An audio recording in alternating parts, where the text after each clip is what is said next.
in Martha's Vineyard, which is descending tonight into chaos. For years, this ultra-wealthy liberal enclave featured signs like this all over the town. Look closely. It reads, quote, "We stand with immigrants and refugees. All are welcome here." So yesterday, Florida Governor Ron DeSantis sent 50 illegal immigrants on charter planes to Massachusetts so they could take advantage of the inclusive environment that they claim is Martha's Vineyard and what they have to offer. But as it turns out, well, the elite residents there are not actually all that inclusive. They are not all that welcoming, and they don't really stand with the immigrants and refugees, and now they want them gone. Take a look. The difficult challenges are we have, at some point in time, they have to move from here to somewhere else, right? We don't have the services to take care of 50 immigrants, and we certainly don't have housing. We're in a housing crisis as we are on this island. That's a 100% lie. You can go on Airbnb right now, and there are hundreds of rentals available in Martha's Vineyard. There are a bunch of homes on Zillow for sale in Martha's Vineyard. What this is the Democrats' racism hanging out for everybody to see. They got called out on their bluff, and now they're being exposed for the racists that they are, that they accuse everyone else of being. And so we can't house everyone here that lives here and works here. We don't have housing for 50 more people. That's a lie. For years, I've always said liberals are generous with other people's money. In this particular case, they're all, let's see, pro-immigrant and sanctuary cities, but not their city. They have to move from here to somewhere else. They can't be here. Only 50 people. Remember, Arizona, Texas, they're dealing with millions. They don't have space for 50 migrants, not in any of the beautiful homes in Edgartown, not in any of the palatial beachfront estates dotting the island, not even where Obama has a 7-bedroom, 8-bathroom, 7,000 square feet, 30-acre vacation home, probably sitting empty as we speak. Exactly. How many of those homes are empty vacation homes? You know, it's such a joke. Like, if you can't see the racism that's so blatant for what it is, you're a hypocrite. What, no guests allowed? No illegal?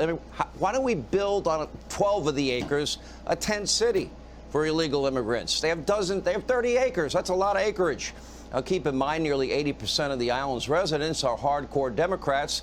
They voted for Obama. They voted for Biden. They support open borders. They support sanctuary cities and states. And yet, just 50 migrants later, and the entire island has now entered into a full-blown state of panic, racism, according to their definition, and xenophobia. And, of course, they're blaming Republicans and Ron DeSantis for their inner rage. Oh, I forgot about that. That's xenophobia, too. So don't forget that. They can't handle that they were exposed. Take a look. To ship families here, children here, on a lie and use them as political pawns is a truly inhumane thing to do. We woke up to the news this morning that Governor Ron DeSantis of Florida sent 2 plane loads of migrants to Martha's Vineyard off the coast of Massachusetts, including kids and whatnot. And I'm not saying this is not a one-for-one. This is not a parallel here in any way. But it does address some of the same themes that are part of this documentary. Well, Kevin, I it's wonder if you the abstraction of human life. I get they're trying to make a point, but these are people you're playing with. These are real live people with children and older people, and you know, we can work it out, but if you're going to be a bonehead, who wants to play with you? Joe Biden has been flying illegal immigrants in the dark of night to every... Like, y'all act like it's so inhumane that they got put on a plane and sent to one of the most beautiful places in the country. Let's talk about how they had to trek thousands of miles through deserts and jungle and wade through water because Joe Biden and Kamala Harris told them to. Told them, come on, come one and come all. And they came on this perilous journey. Where was the outrage when the 50 migrants came up dead in the back of that trailer in Texas. Where was the outrage then?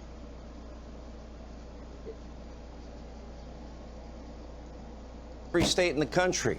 One local state rep tweeted, quote, Republicans who call themselves Christians have been plotting for some time to use human lives as political pawns. It is evil. It is inhumane. Who knew Martha's Vineyard was such an inhumane place to be? And meanwhile, California Governor Gavin Newsom is calling for the DOJ now to arrest Governor Ron DeSantis for kidnapping. Governor, I know you're not particularly bright, but if you want to go down this road, we'll play.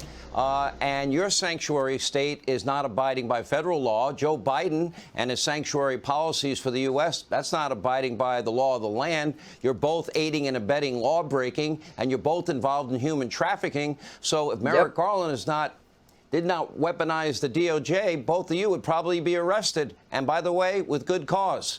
Now, keep in mind, for more than a year, the Biden administration has been flying thousands and thousands of migrants all over the country.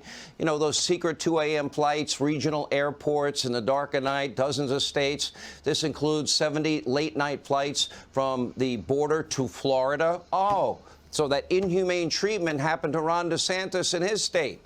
The administration is now clearly attempting to quietly resettle the roughly 3 million, I repeat, 3 million illegal immigrants who have poured across our southern border since Joe Biden's inauguration. In July alone, nearly 200,000 illegal immigrants entered Texas, Arizona, California illegally. And remember, these are the people who were apprehended by Border Patrol. So we have no idea how many more may have entered the country undetected. By the way, we're also getting people on terror watch lists that are being caught, and some are getting by.